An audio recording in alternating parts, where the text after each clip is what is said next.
No.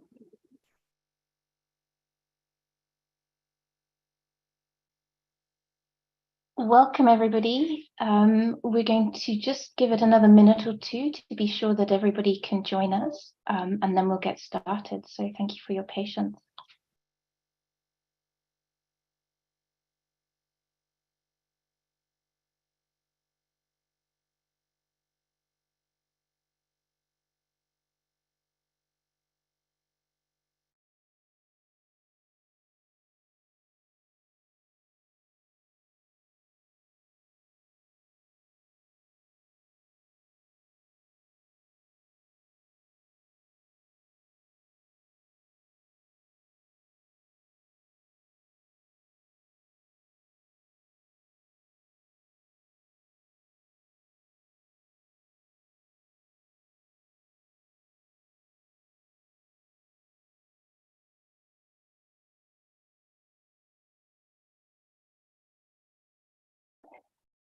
Well, a very good day to you, wherever you are in the world. I think we're going to get started because we only have one short hour and incredible discussants here today. So we want to spend as much time as we can in the meat of the webinar. So welcome to the second webinar in the WHO webinar series. The theme of this webinar today is the shifting landscape of trust, looking at history, leadership, and communities. So I will introduce my speakers and pose a question to each of them, and then we will follow through with a discussion. The first speaker that we have with us today is Professor Sanjoy Bhattacharya. Sanjoy is a professor of medical and global health histories and the head of history at the University of Leeds in the UK. Sanjoy, you were also the head and director of the WHO Collaborating Centre for Global Health Histories. You're an editor of journals, author of papers and books, and an interdisciplinary researcher, teacher, and communicator on the histories of medicine, health, environment, society, and politics. I have had the pleasure of learning from you and building a strong collaboration over the last couple of years. And today I'm once again humbled to listen and learn from you. So Sanjoy, on your profile and the University of Leeds website, it states that you have developed and expanded the historical subdiscipline of global health histories, where the great complexity of social, cultural, economic, and political determinants in national, international, and global health are studied.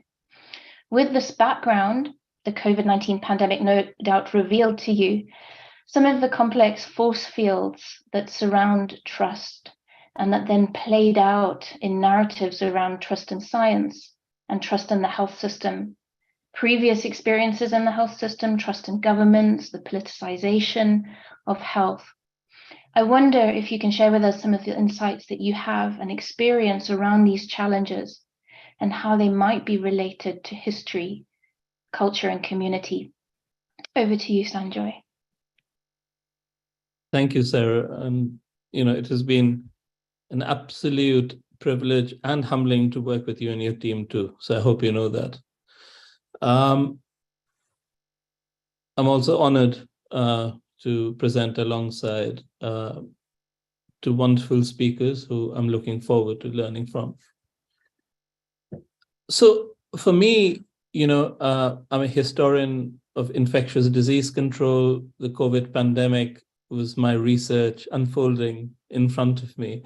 I've written widely on smallpox eradication and have become very aware of the fact that you have exclusionary and inclusive histories of smallpox eradication.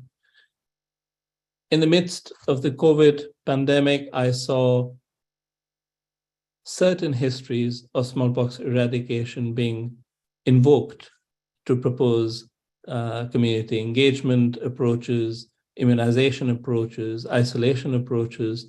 And what struck me was that often these histories were deeply exclusionary and quite elitist. They represented the views of managers from high-income countries mainly, not necessarily those who were representing people who were implementing ideas in low and middle income countries in Asia and Africa, for instance.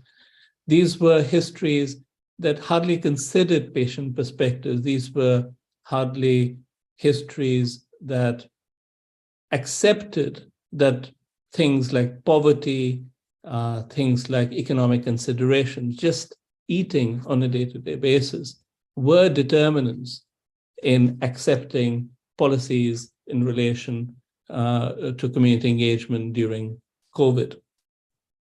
So that reminded me that history is important, but history is important when it's written in all its richness and all in its inclusive ways, with research in multiple languages, and when we listen to the largest possible number of voices. In country, in regions, many languages are spoken.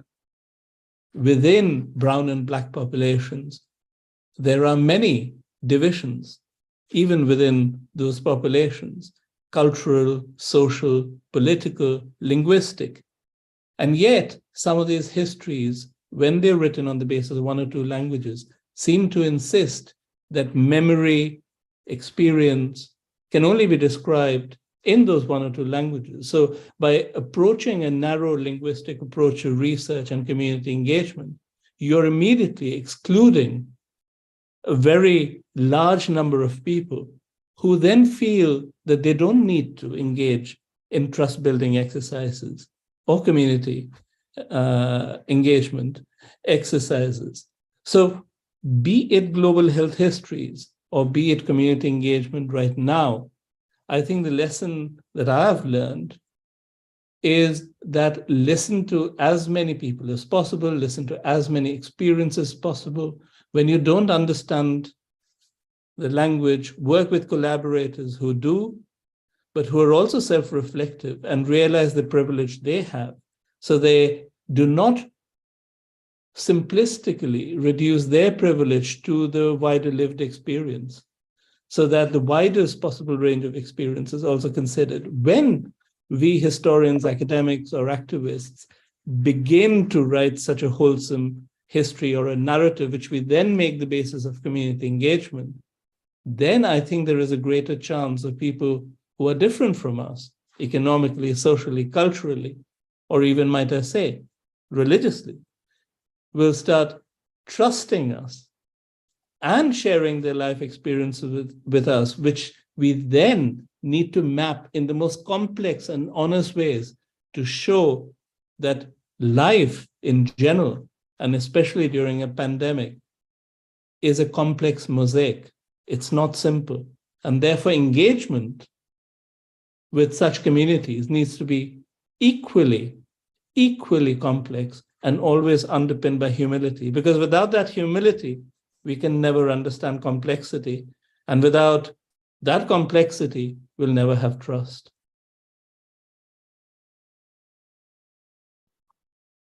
Thanks very much, Sanjoy. And I presume in the United Kingdom, where you were based during the pandemic, you witnessed how some of this engagement failed to take consideration of this complex mosaic, as you mention it. And I'd love to hear more about those specific experiences as well, but can come back to you at a later stage. Let me move on now to introduce the Honourable Ella Gandhi, who is a trustee of the Gandhi Development Trust and co-president of Religions for Peace, South Africa. Ella, you're described at many fora as a politician and a peace activist. You led great efforts for social justice during the time of apartheid in South Africa. You also sat on the Transitional Executive Committee in the South African government to support the government in the post-apartheid transition. You served as a member of parliament in South Africa. You founded the Gandhi Development Trust and served as the Chancellor of Durban University of Technology. Honourable Ella, given your deep connection and commitment to communities, I wonder if you could share with us what you think some of the core elements are of the trust architecture in societies. that need to be preserved and protected, and perhaps now rebuilt a little bit after COVID. Love to hear some of your thoughts on this. So I think, well, thank you, Sarah, for inviting me. And it is a privilege to be with this panel as well, and to speak on this particular aspect. I think trust is a very, very important aspect during the time of pandemic, because if people don't trust, then any sort of assistance programs would become meaningless, because people will go their own way. They are not going to abide by, even though governments will make rules and so on, but people will not abide by them unless they have trust. So trust is very important. Some of the elements of trust are transparency. We found in our experience that if people are transparent, if they give regular reports, honest reports, honesty is another thing. Transparency and honesty are very, very important to gain the trust of the community. We also need to see that, people are not just talking, they are not just appearing on TVs, and then when the need arises, they are not there. So trust also, incorporates the fact that you are there for the people when the people need you. You are able to come and provide the kind of assistance that the people need.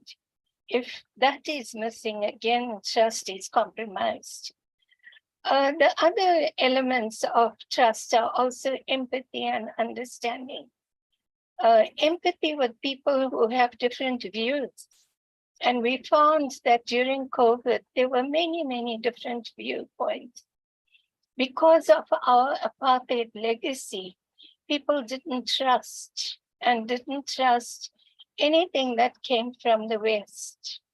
So, there was just no trust in vaccines, no trust in the medication, and so on. So for people to accept, treatment, accept vaccination and so on, there has to be trust. This element of, thinking that there's a conspiracy, that, people, the West is trying to reduce the Black population of the world. And that's why they are bringing this. Those are stories that are coming from the people. We need to listen. We need to hear. We need to know that these stories are there and how to address those stories. You can't just overlook the stories and expect people to just understand and accept you. That kind of trust doesn't exist. Maybe there was a century when people would just blindly follow a king or somebody with some authority. But today, people are, want more than that. They want to see, they want honesty, integrity, transparency, being there in time of need, empathy, understanding. And the understanding comes from listening and acceptance like, Sanjay Ji said, that you have to know the different languages, and not just the languages, but with the language comes culture. And with the cultures come different ways of thinking about, illnesses and so on. So we need to know those things, different ways of dealing with the illnesses.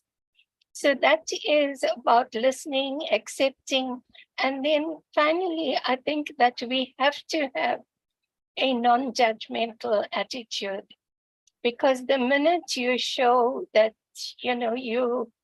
because somebody belongs to a different culture or is less educated or some reason, it could be gender reasons and so on, that you just don't listen to them, that you're not paying attention to what they are actually saying and asking of you. And that acceptance and listening comes from a non-judgmental attitude. Because the minute you begin to judge people, then you are closing them off. And that should be avoided altogether.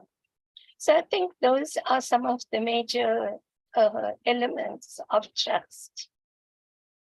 Thank you. Thank you very much, Ella. And I think very important point. It's almost like you've listed out a playbook for effective leadership.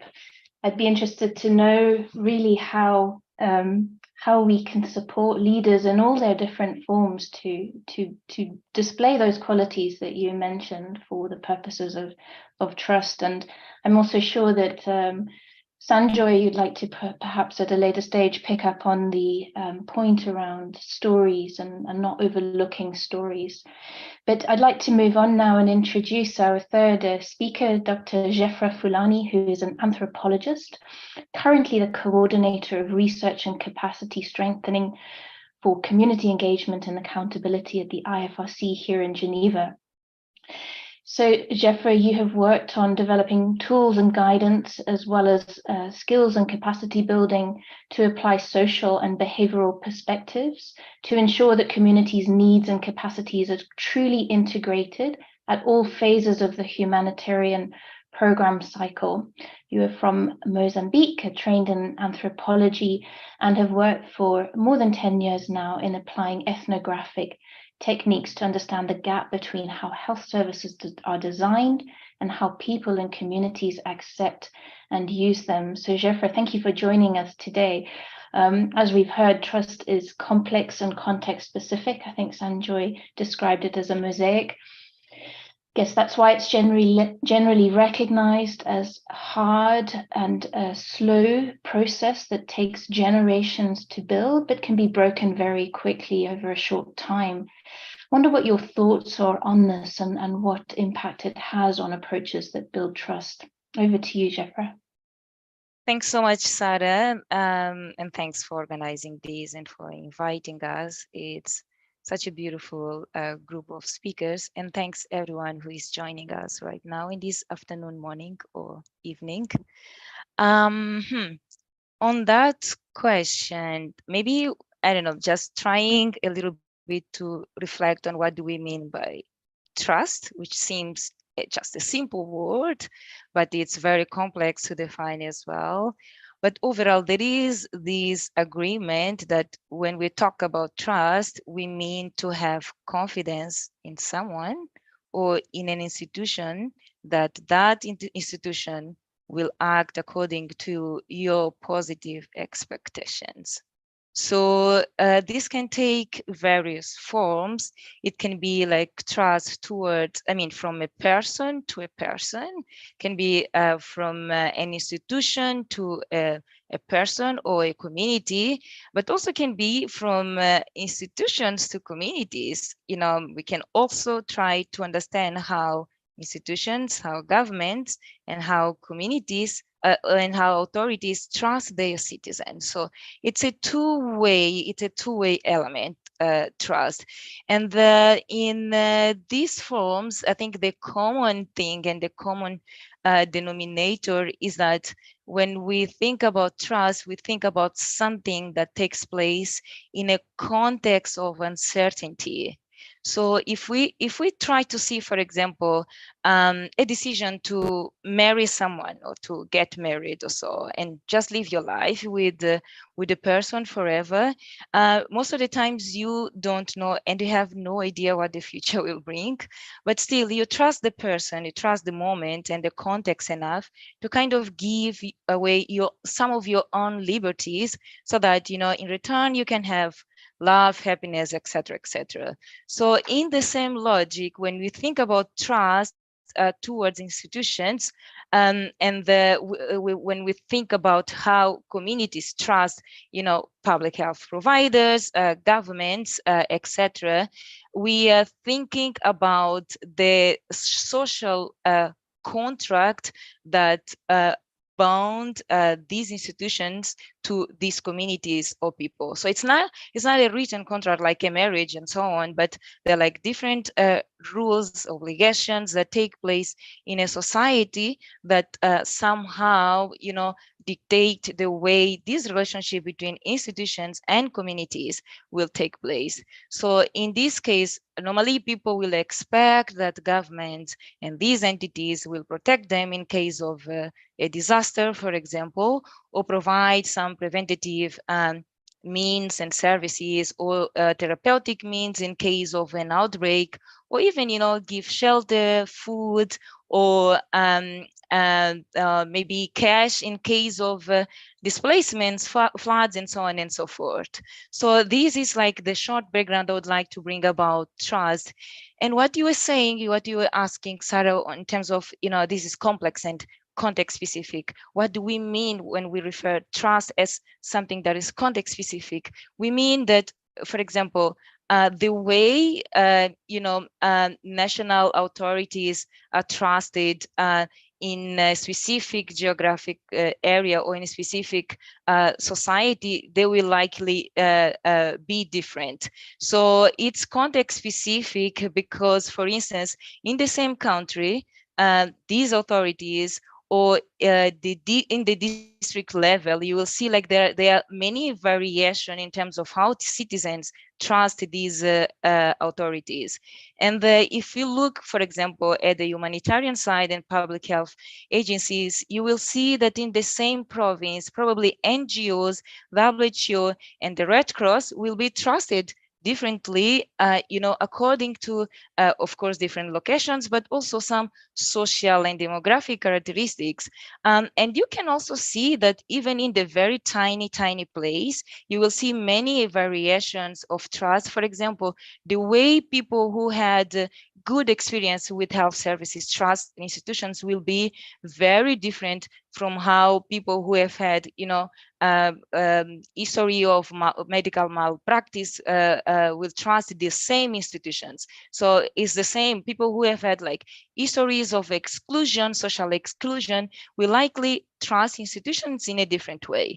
So the way we look at trust should be very, very contextualized, very local. And I can give just a short example of one of the works that we've been doing here within the community engagement and accountability unit in terms of understanding, what has been the impact of these approaches across the globe using specific research activities like the qualitative data collection in different countries.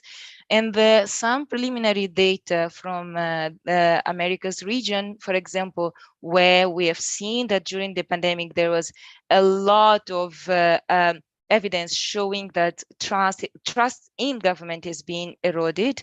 Now we saw and we found out with these preliminary findings that while that was happening, in the other side, people were trusting local actors. So national societies, Red Cross and Red Crescent, national societies, their staff and volunteers who managed to go further at the last mile and work with people, listen to them and act on what they were requesting. They managed to be trusted because they were acting in a very local level, bringing all these elements that Ella well described on her intervention. So I think in general, we also saw with COVID-19, especially with vaccines, there are so many examples on these people who who have, a higher education, who in past experiences, they've been trusting science, they've been trusting vaccines, other types of vaccines. In specific scenarios, they could not trust the COVID-19 vaccine. So you ask why, because you're not expecting that these persons, and some of them, they were like our friends, our colleagues, or neighbors, etc., etc. You ask why this happened. So these questions cannot be answered without proper research, without contextualizing trust. And these answers will be found at a very local level using the right tools to capture, how people think, what are their emotions, how they behave, and how they see the social world.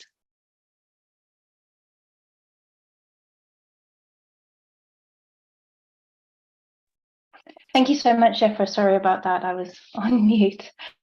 I think, much to be picked up on, and many overlapping themes between our speakers. I want to just say that to all those listening in, you are able to put some questions in the Q&A function on Zoom. If you do have a question for one of our speakers, please feel free to do so.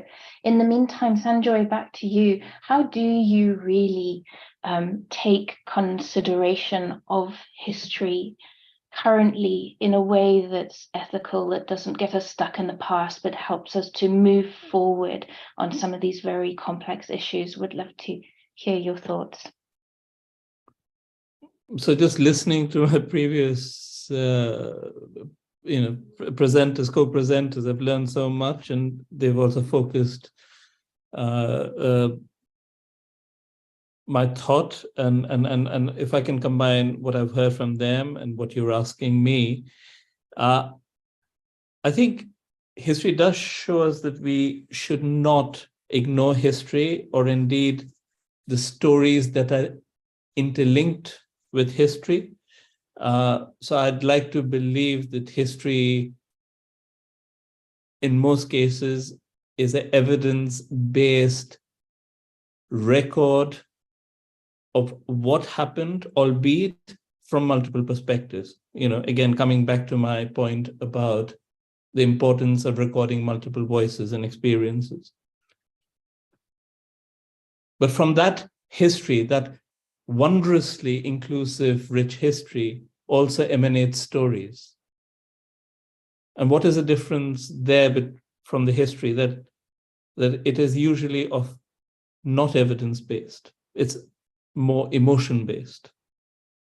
It is based on current and past ideas of injustice. It is based on current and past ideas of marginalization, memories of violence that are carried over generation by generation. Now, I'm not here to debate whether they're right or wrong. I'm just here to point out to colleagues online that they exist and we can't wish them away. And any community engagement work that hopes to increase trust in anything we are seeking to do has to, as Honorable Ms. Gandhi said, listen to these stories, these worries, and then engage them in ways to reassure them that that was a different group of officials. We are not like them. We are doing this because we have a moral compass. And I think in all religions, in all societies, in all cultures, and all political systems, there is a common shared morality, a moral compass, and that needs to be what we are looking for.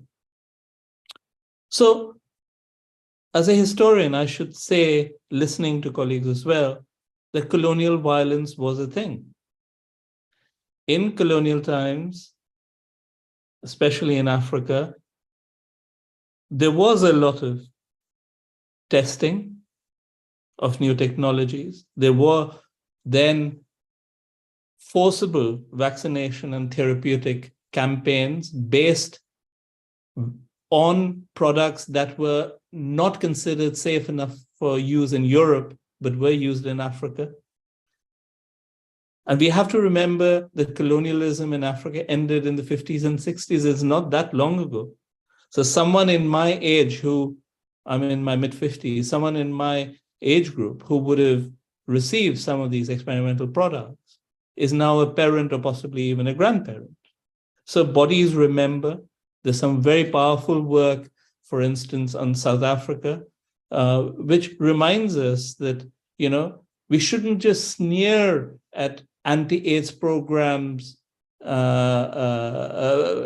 opposition to anti-AIDS programs in South Africa without understanding the violent history of apartheid itself, where many of the doctors who were seen to be close to the apartheid regime were then involved in the anti-AIDS program in South Africa, which then led not to the therapy being not trusted. It was the people who were handling the therapy who were not trusted. So trust is a very complex thing.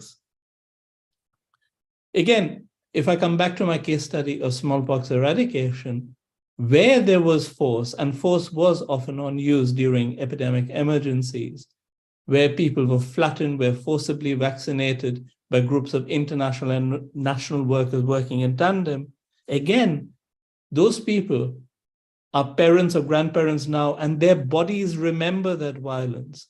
And they're therefore listening to them, engaging them, reminding them that we are not like that, we are different, and we are trying to do something with your help after listening to you, I think is very important. But you also asked me previously about the UK. So how does the UK then look different from what I've just described in Asia and Africa? It's not just an immigrant problem, because there is certain elements of the British press who would like to see resistance to health interventions as an immigrant problem. It is partially, but it's also not.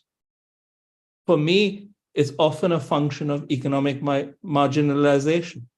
There are huge sections of society of all hues, black, brown, black, white, mixed race, who just feel they've been forgotten by the state, that the state doesn't care about them, that they're always being blamed for all social ills. So when during COVID, suddenly the same state said, we are now going to give you free vaccine because we care for all of you and we want to save everyone's lives. There are a lot of people who just didn't believe that line of argument. They said, you've never cared for us for almost as long as I've lived. Why do you suddenly care for us now?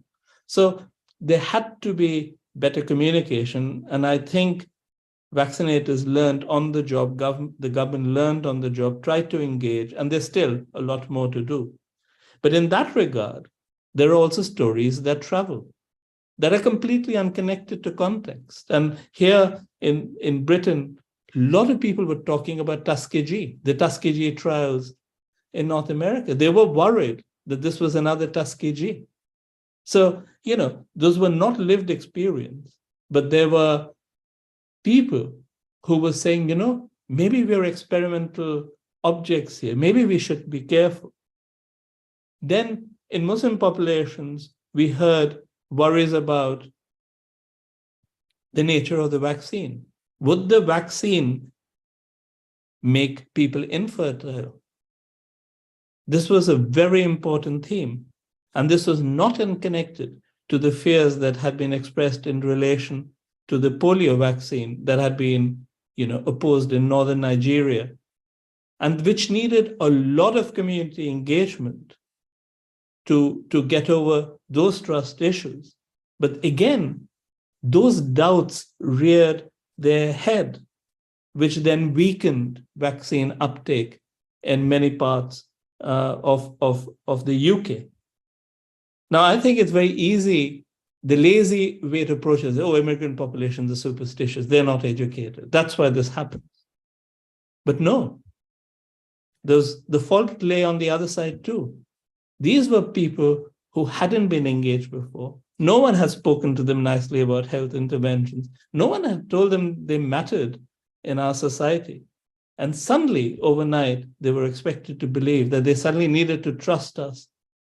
I am brown, but I'm very privileged as a professor in a leading university in the UK. In a sense, I too am complicit in sometimes forgetting about the less privileged. So if I suddenly turn around and say, you know what, I care deeply about you, I shouldn't expect them to believe me immediately. I need to work very, very hard to make them really believe, to make them understand that I care, but I need to explain myself and my messaging.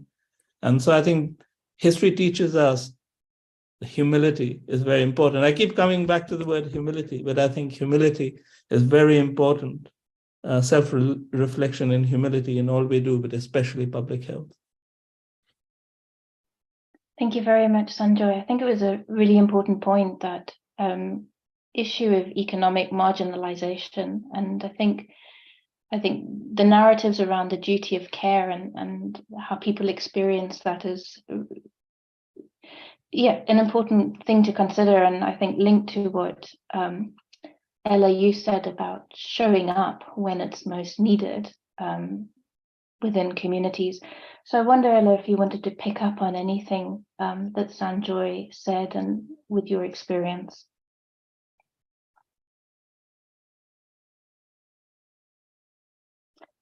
You're on mute, sorry.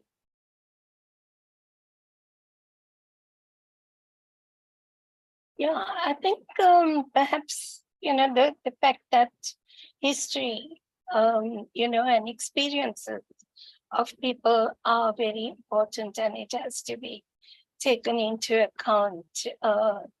That is absolutely crucial. We've seen it in South Africa because it's only 30 years now since apartheid, and many people remember what actually happened during apartheid and how Black people were treated during that time.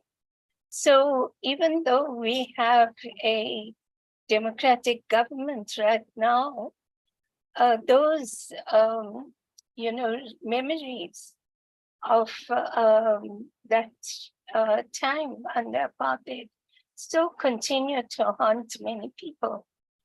And, people haven't forgotten that that these things occurred, and therefore there is a possibility for them to reoccur.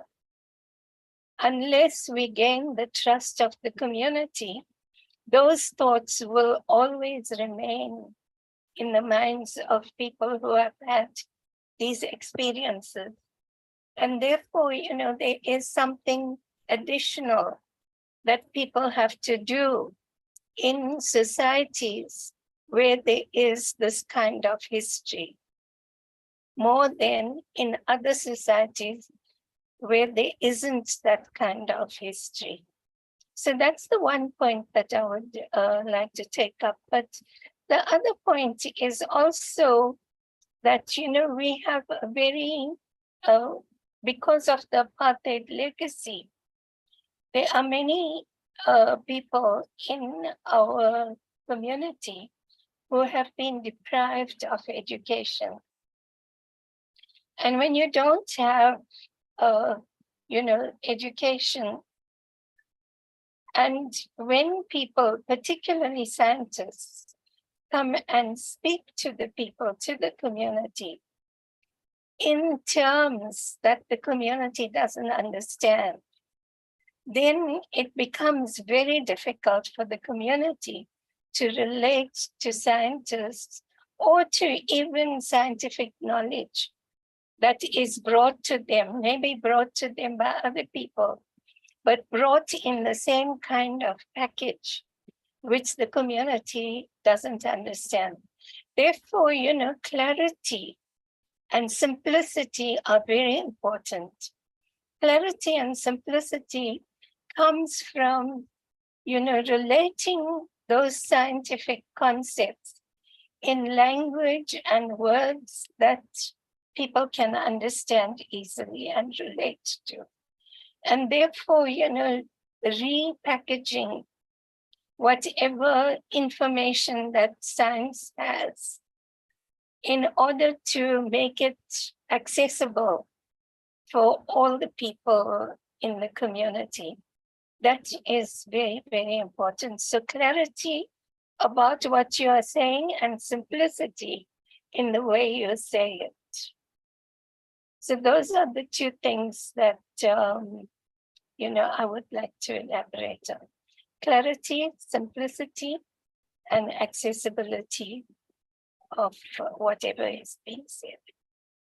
Thank you very much, Ella. And I think there was building on that, there was a question in the Q&A from somebody about oral histories being used mostly as a form of, obviously were essential for communication in the past, whereas now it's predominantly written and very digitalized and hyperconnected. So I think adapting to this new environment, information environment, is an important part of this, and doing it in a way that maintains that accessibility and context-specific lens as well. I think is something that we can all talk about more, actually. But Jeffra, over to you. I think we're in agreement that really much needs to be done, and particularly in context where there is a lack of trust, or I think many people on the call today would like to really dive into the concrete aspects of what do you do and in situations where there is a lack of trust. And I wonder, from your experience working at a local level with communities, what would be some of those core elements of a rebuilding trust strategy that you have learned of? Over to you. Thanks, Sarah. It's been really interesting to be in this discussion, and yeah, on what you were asking now, and which could be some sort of what could be the potential recommendations to act on and ensure that we build or rebuild trust, or we restore it. Maybe I would take a step back and go around the idea that I brought initially, that trust is rooted on social contract between citizens and governments, or communities and institutions.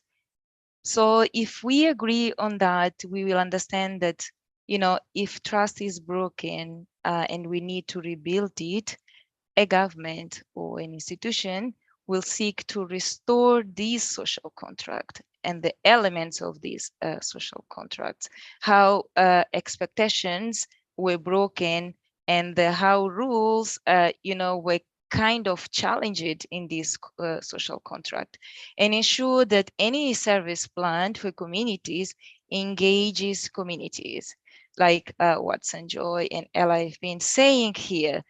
And in my understanding, also providing the work that we've been developing now, how this could be done, I think in two straightforward ways. So the first one is in investing on community engagement and accountability to people.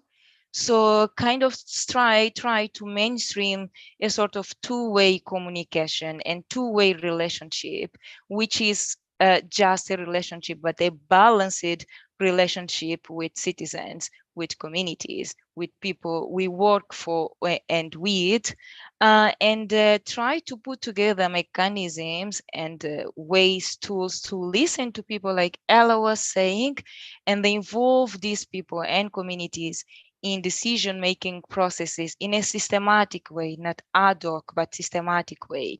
And this way, we also, and governments will want to understand what went wrong. And once they realize what went wrong in the past, they shouldn't be afraid of coming and be transparent. So again, transparency, like Ella has mentioned, be transparent. And sometimes this requires going coming publicly and saying what went wrong, and kind of agree on ways forward, and most importantly in this process, not leave anyone behind, like especially the vulnerable ones and those groups that historically have been left behind in a society.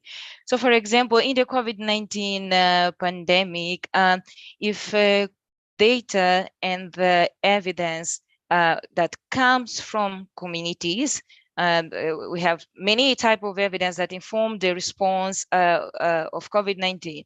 But if community insights had been effectively engaged, for example, from vaccine clinical trials, how vaccines were developed and tested, until we reach into a way where we have to design a vaccination strategy, and of course the post get some sort of post-vaccination experience. If these ongoing work with communities, with citizens had happened, we would probably have avoided a lot of cases of low vaccine acceptance in many settings.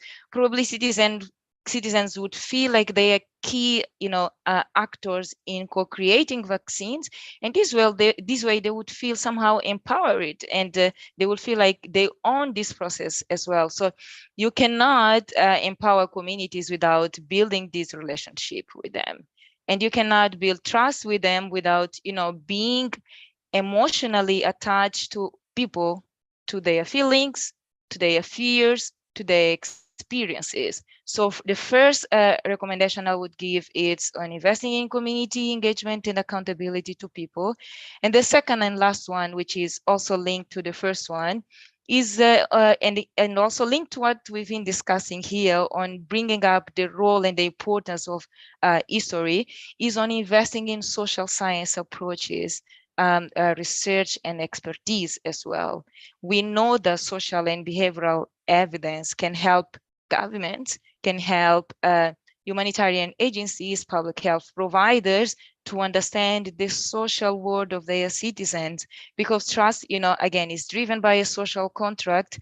And you will see that if you put together a sort of diverse range of capacities, beyond biomedical, beyond what will tell us how vaccines were developed, or will tell us how many people died in a certain country, and the epidemiological side. Beyond that, we can see that maybe there is a potential of integrated different piece of evidence, or bringing those biomedical and other social, historical, things that go, evidence that brings the very granular insights from communities. Maybe this is a great way of understanding these communities, and of course build a relationship with them. And finally, because at our unit we recognize the importance of these approaches to build trust.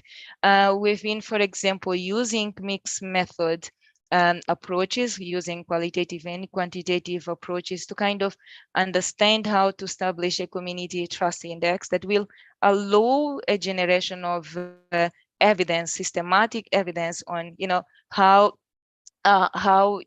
communities trust humanitarian organizations, and what are the major gaps, what are the major success, what are the major challenges, so that trust can be rebuilt. But this shouldn't be, again, an ad hoc thing, should be systematic, and we have to ensure that once evidence comes and once evidence is documented, we have to act on it. So it shouldn't be like kept in a library. So there is still an ongoing work with working with those who are in the front line at a very local level, so that they can improve their plan strategies, they can improve community engagement work, but also can improve how overall public health plans and programs are designed and are implemented. Thanks very much, Jeffra, for sharing that with us. We only have 10 minutes left, so I want to come to some of the questions in the Q&A, and also ask our discussants to give have a moment for their last reflections. But Sanjoy, back to you. There was an interesting, it was more a comment really in the Q&A that perhaps resonated very well with what you spoke about. The participant said, I think leadership needs to account and adjust for the power imbalance, particularly when it comes to including marginalized communities. And sometimes we're faced with situations where our own moral compass, as you put it, is not mirrored by the structures and infrastructures and power structures within which we work. So how then do we kind of embed that moral compass more within politics? I wonder if you had any thoughts. It's a huge question, but if you had any thoughts on that. You grapple with huge topics, Sanjoy, so not daunting at all, I'm sure. Yeah, so I completely accept that you have to often have a lot of privilege to insist on a moral compass too. You know, I mean, I've been humbled to see generosity as spirit in poverty in Asia. And they talk about their moral compasses in very different ways from mine. And it has required me to listen and learn in new ways before I can even understand what they're saying to me.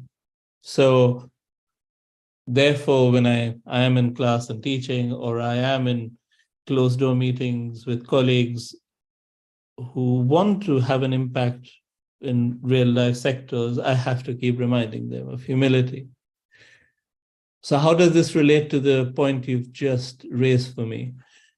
I think we need to redefine leadership. We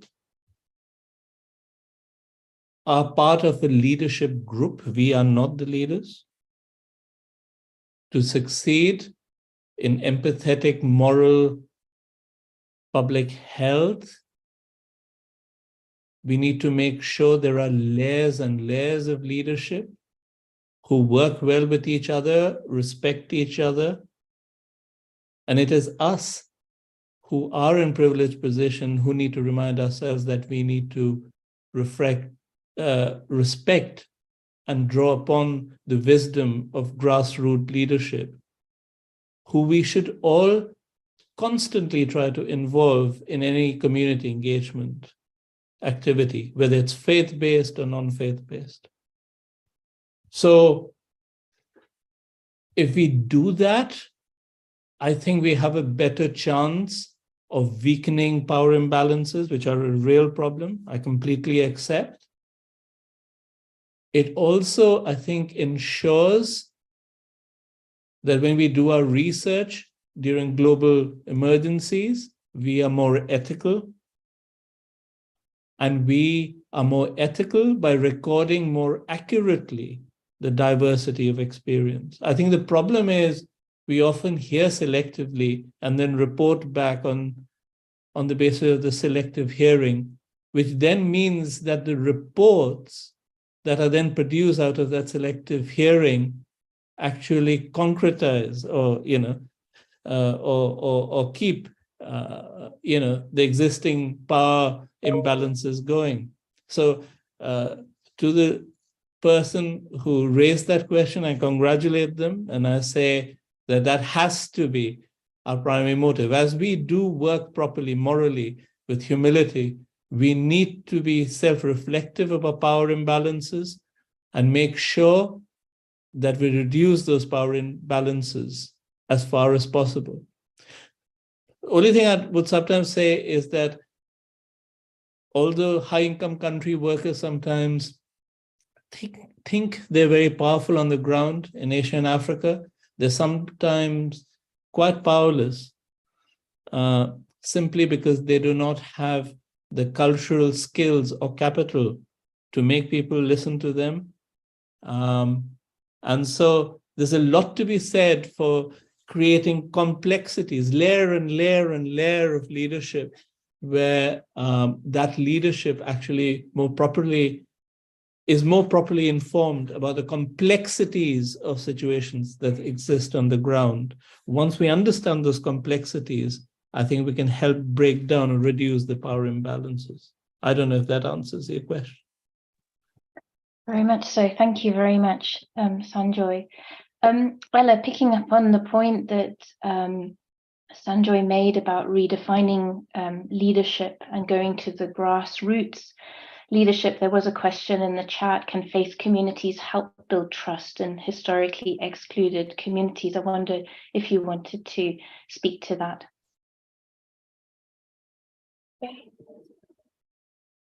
Yeah. So I think that, I want to make 3 points actually, if I may.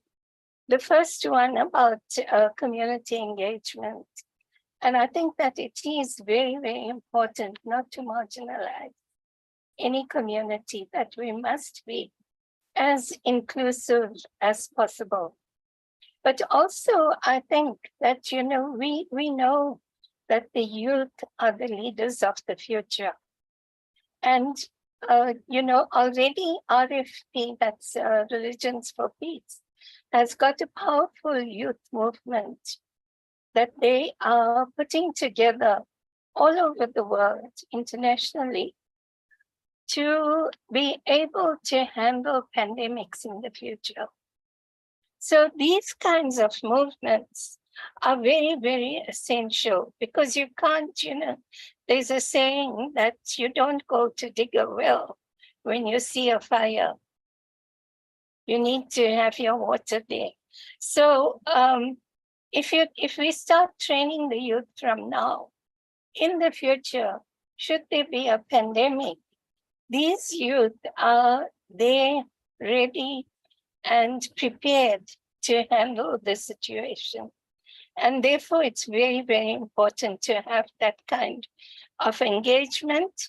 That engagement has to be inclusive as possible. So inclusivity is an essential point.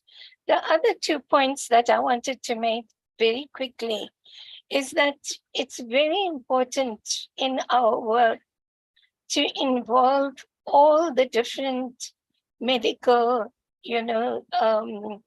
practices, like homeopathy, traditional healing, all the different practices, bring them together on board when something like this happens, because without them, there is going to be conflict.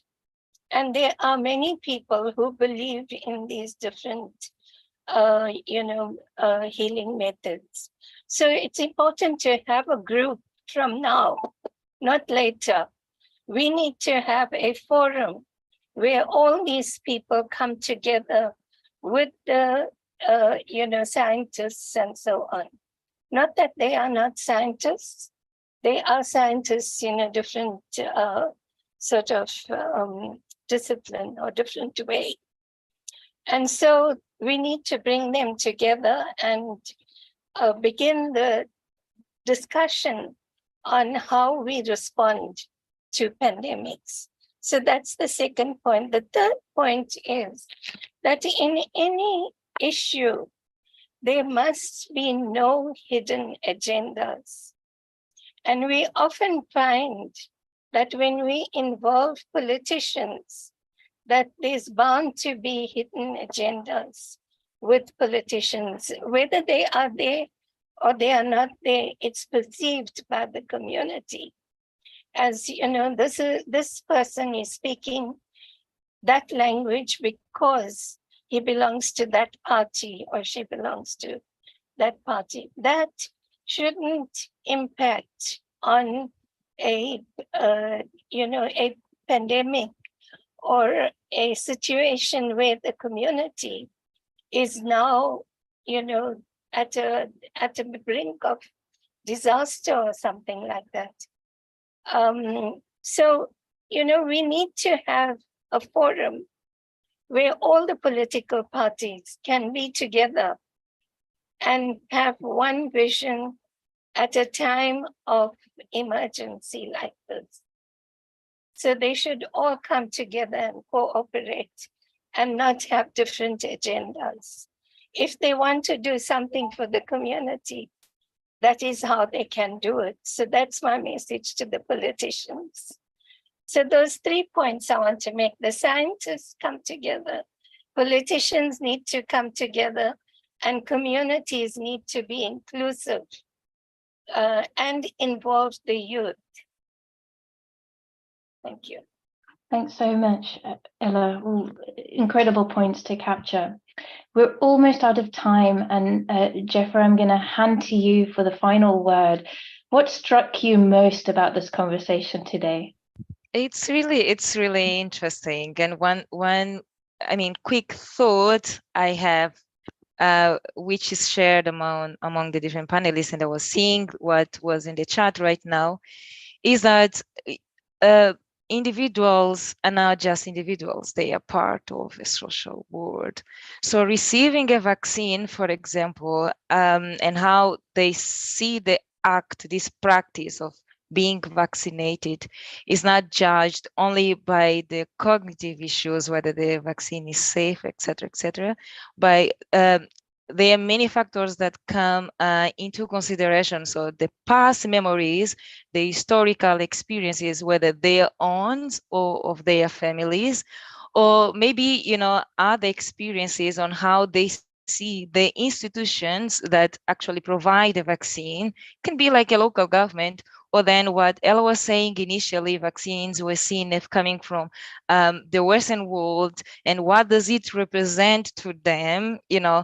All these nuances, all these meanings should be considered and should be seen together in what in applied social science research we call social ecological model, which is we should not look at the practice and on how individuals accept or do not accept the practice, but see at the different interconnections and the different levels of influence in which individuals live, you cannot just unpack by, you know, just guessing it. You have to talk to people, you have to research about it, you have to have an historical background, and you have to do some sort of anthropological work so that you can bring this evidence in. And this is important on how we want to build trust and engage our communities.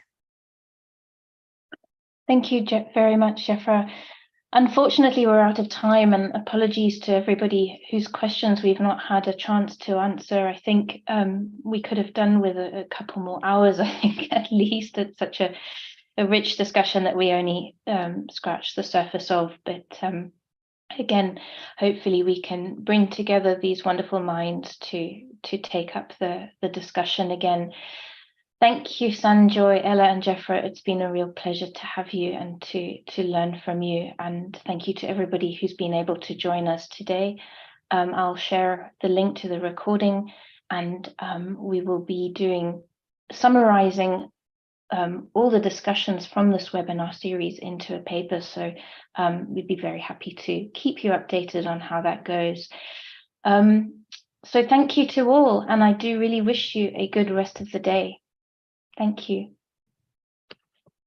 Thank you so much, Sarah. Thanks, Jeffra. Bye, Thanks, colleagues. Thanks, Thank Ella. you.